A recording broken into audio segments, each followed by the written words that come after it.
আমার ফেসবুক আইডির পাশাপাশি ইনস্টাগ্রামও আছে। তো সেদিন দেবুদা আমাকে ফেসবুক থেকে ব্লক করে দিয়েছে, কিন্তু ইনস্টাগ্রামে ফলো দিয়েছে। আমি জিজ্ঞেস করলাম, দেবুদা তুমি আমাকে ফেসবুক থেকে ব্লক করে দিয়েছো, কিন্তু ইনস্টাগ্রামে ফলো কেন করছো? দেবুদা বলল, তোর মুখের ভাষা খারাপ হইতে পারে, কিন্তু ফিগার আর চেহারা তো ভালো।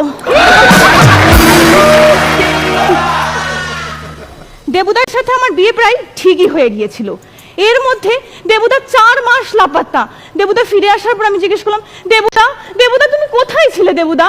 দেবুদা বলল, অসমাপ্ত বাড়িধারায় মিশ্রিত শ্রাবণ মাসে শকুনি চক্রান্তে বর্ষবর্তী হইয়া কৌরব পাণ্ডব ধর্ম নিমগ্ন হেতু শৃঙ্খলা রক্ষীর দলপতির তত্ত্বাবধানে শ্রীকৃষ্ণের জন্মভূমিতে ভ্রমণ প্রায়সে 2 মাস জোড়া ঋতুর নিবাস অর্জন করিয়েছিলাম। এত কঠিন করে বলো না দেবুদা, কোথায় ছিলে দেবুদা?